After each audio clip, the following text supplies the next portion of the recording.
Good morning children, how are you. तो part 1 के प्रश्न उत्तर सब आप लोगों ने होगा, उसे याद भी कर लिए होंगे।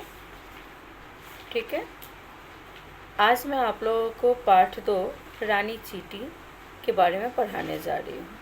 पार्ट का नाम है रानी चींटी।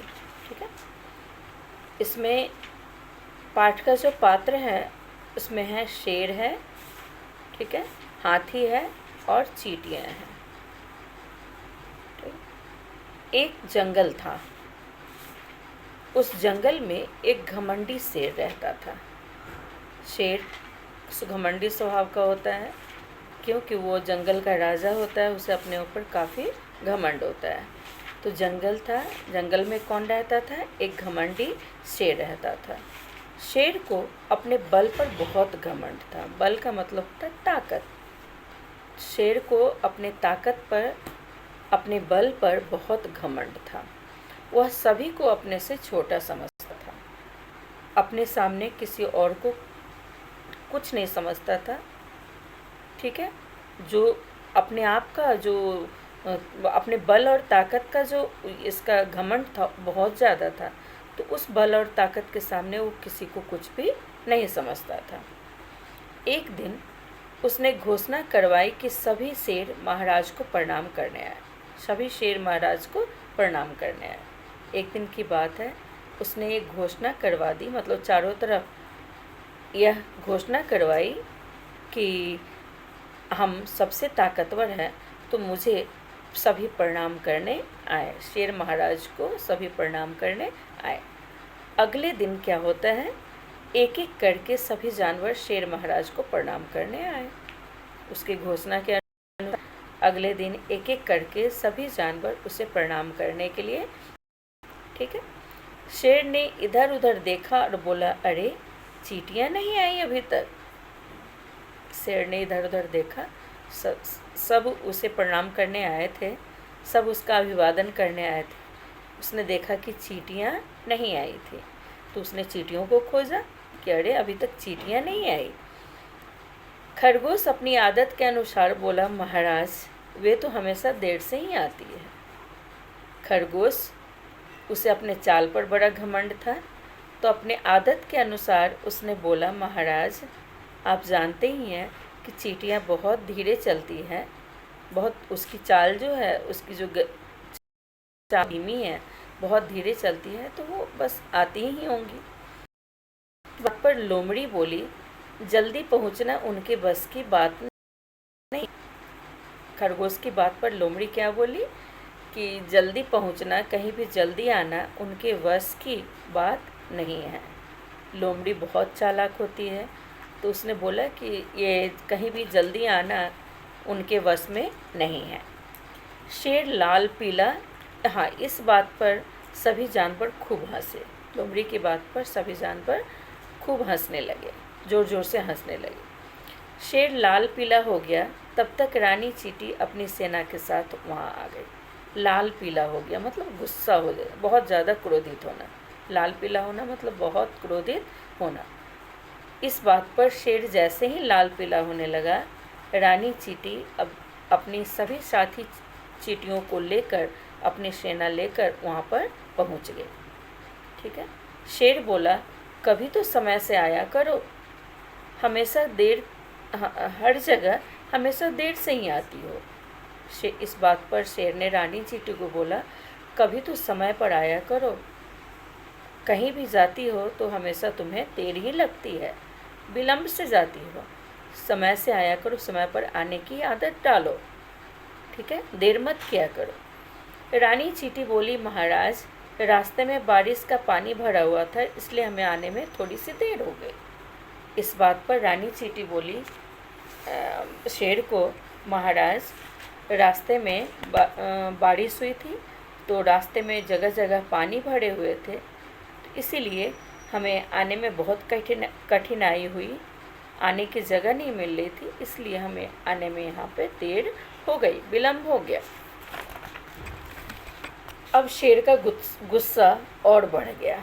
शेर तो पहले ही क्रोधित था, पहले ही बहुत गुस्सा था, इस बात पर, रानी चींटी के इस बात पर कि बारिश के कारण हमें आने में देर हो गई है, वह और ज़्यादा गुस्सा हो गया। उसने आओ देखा न ताओ बोला, एक तो देर से आती हो और ऊपर से मेरे सामने जवाब देती हो। आओ देखा न ताओ मतलब कुछ भी, उसे कुछ सूझ नहीं रहा था। उसने कुछ सोचा समझा भी नहीं और रानी चींटी से उसने बोला कि एक तो देर से आई हो और मेरे कुछ कहने पर तुम मुझसे ही जुबान लगा रही हो, मेरे प्रश्नों का तुम जवाब दे रही हो। चुप हो जाओ वरना अभी जान से मार डालूंगा।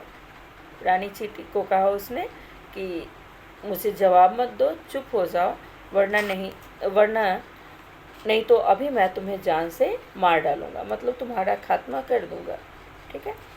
रानी चींटी यह सब देखकर परेशान हो गई। रानी चींटी ने जब शेर की बातों को सुना तो यह सब देखकर वो बहुत परेशान हो गई।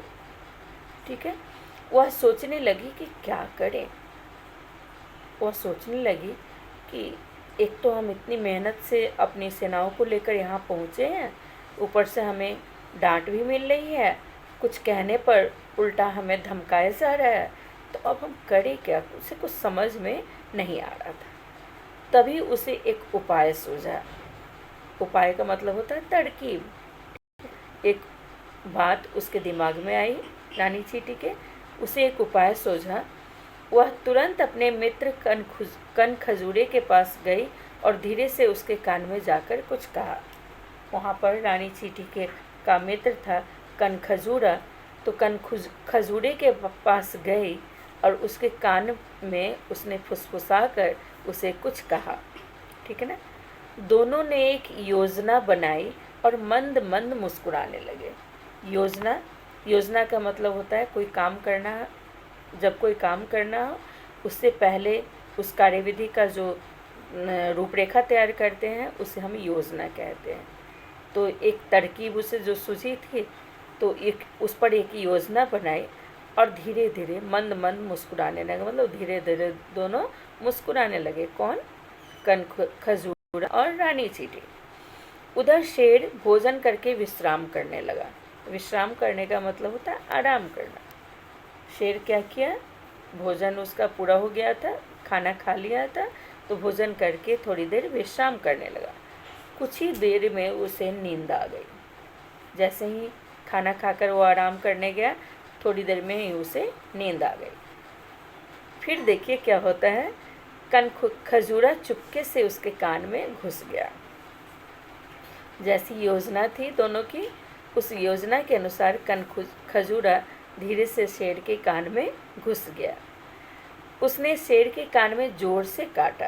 कान में घुसकर कन खजूरे ने शेर के कान में जोर से काटा। अब तो शेर परेशान हो गया और दर्द से तड़प उठा। उसे काफ़ी दर्द होने लगी। जैसे उस कन खजूरे ने कान में काटा तो शेर इससे काफ़ी परेशान हो गया, काफ़ी तंग हुआ और उसे काफ़ी दर्द भी हो रहा था। दर्द से तड़प उठ रहा था, मतलब छटपटा रहा था। वह इधर उधर उछलने लगा पर किसी भी तरह दर्द कम नहीं हुआ। इधर उधर उछलकर अपनी दर्द मिटाने की कोशिश कर रहा था, लेकिन उसका दर्द खत्म नहीं हो रहा था। इतने में जंगल के सभी जानवर भी वहाँ आ गए। इतने में क्या हुआ, जंगल के सभी जानवर फिर से वहाँ आए। शेर के कान का दर्द बढ़ता ही जा रहा था। शेर कन खजूरे के काटने के कारण शेर के कान में जो दर्द हो रहा था वो धीरे धीरे कम नहीं बल्कि वो बढ़ता ही जा रहा था। सभी जानवर चुपचाप खड़े थे पर वे सभी जानवर शेर की छटपट देख रहे थे, उसे दर्द से तड़पता हुआ देख रहे थे, लेकिन कोई कुछ कर नहीं पा रहा था। सभी वहाँ पर खड़े होकर बस देख रहे थे, कोई उसकी मदद नहीं कर पा रहे थे। इतने में हाथी बोला, हाथी भी आया था, तो हाथी बोला, महाराज मुझे लगता है कि आपके कान में कोई कीड़ा घुस गया है।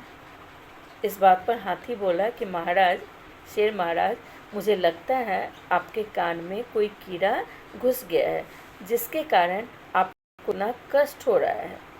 ये जो दर्द और पीड़ा है वो किसी कीड़े के घुसने के कारण ही आपको हो रहा है। आप रानी चींटी को बुलवाइए, वही आपकी मदद कर सकती है। हाथी ने कहा, शेर को कहा कि किसी कीड़े के घुसने के कारण ही आपके कान में इतनी पीड़ा हो रही है, तो मैं आपको एक उपाय बतलाता हूँ। आप रानी चींटी को बुलाइए और उसे अपना हाल कहिए, वो आपकी मदद कर सकती है। ठीक है। शेर ने कहा, मेरे कान में बहुत तेज़ दर्द है, कृपया मेरी मदद करो। रानी चींटी के पास रानी चींटी वहीं थी। शेर उसके पास गया और बोला कि मेरे कान में बहुत दर्द हो रहा है, तुम मेरी मदद करो, तुम मेरी सहायता करो। रानी चींटी धीरे से मुस्कुराई और शेर के कान पर चढ़ गई। रानी चींटी को तो पता ही था कि शेर किस तरह मेरे सामने मुझसे उसने बात की थी, तो उसे वो बात भी याद आई, लेकिन फिर भी वह उस शेर के कान पे चढ़ गई। वहाँ पहुँचकर उसने कनखजूरे को आवाज़ लगाई, धन्यवाद मित्र, अब तुम बाहर आ सकते हो। उसके कान पर पहुँचकर रानी चींटी ने अपने मित्र कनखजूरे को आवाज़ लगाई कि मित्र, तुमने मेरी मदद की, इसके लिए तुम्हें धन्यवाद। अब हमारा काम हो गया है, अब तुम बाहर आ जाओ। ठीक है, बाहर निकल जाओ। यह सुनते ही, रानी चींटी की बात सुनते ही कनखजूरा क्या किया, झट पर बाहर आ गया। झट से बाहर आ गया मतलब तुरंत बाहर आ गया। जैसे ही कनखजूरा बाहर निकला, शेर के कान का दर्द धीरे धीरे होने लगा, उसे दर्द से छुटकारा मिल गया। अब उसके बाहर आते ही शेर को दर्द से भी छुटकारा मिल गया। अब इस बात पर शेर बोला, चींटी बहन, मुझे क्षमा कर दो। क्षमा कर देना मतलब माफ़ कर देना। चींटी बहन, तुम मुझे माफ़ कर दो, तुम मुझे क्षमा कर दो। मेरी समझ में आ गया कि कभी किसी को छोटा नहीं समझना चाहिए। मैं तो अपने बल और ताकत पर मुझे बहुत घमंड था। ठीक है, बल और ताकत पर मुझे बहुत गर्व था, लेकिन अब मुझे समझ में आ गया है कि तुम इतनी छोटी थी, मैं तुमसे इस तरह बात कर रहा था, तो मैं तुम्हें काफ़ी छोटा समझता था, लेकिन अब मुझे समझ आ गया है कि कभी किसी को छोटा नहीं समझना चाहिए। एक छोटा से छोटा प्राणी, एक छोटी से छोटी चीज़ का भी समय आने पर उसका महत्व होता है, तो हमें कभी किसी को छोटा नहीं समझना चाहिए। ठीक है। देखिए, इस कहानी से सबसे बड़ी शिक्षा यह मिली कि हमें चाहे कोई भी वस्तु कितनी ही तुच्छ हो, कितनी ही छोटी हो, कभी उसे छोटा नहीं समझना चाहिए। चाहे कोई भी प्राणी कितना भी छोटा हो, उसे हमें छोटा नहीं समझना चाहिए। ठीक है।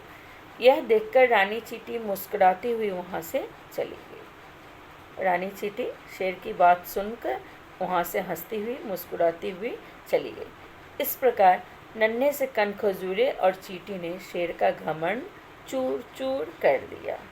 इस तरह आपने क्या देखा, छोटी सी चींटी और छोटे से नन्हे कनखजूरे ने मिलकर इतने बड़े शेर का, जो कि पूरे जंगल का राजा कहलाता है, उसका घमंड चूर चूर कर दिया, मतलब एकदम तोड़ दिया, खत्म कर दिया, छोटी सी चींटी और कनखजूरे ने मिलकर।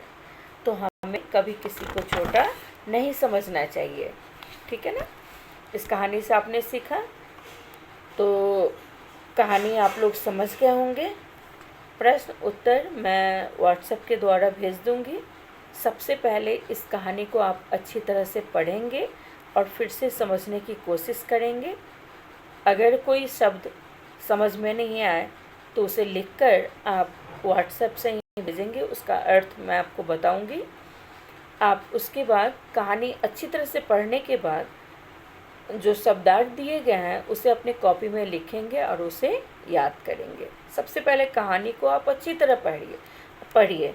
अगर कहानी अच्छी तरह से पढ़ लेंगे, समझ लेंगे, तो प्रश्न उत्तर करने में और याद करने में आपको कोई परेशानी नहीं होगी। ठीक है। Thank you class.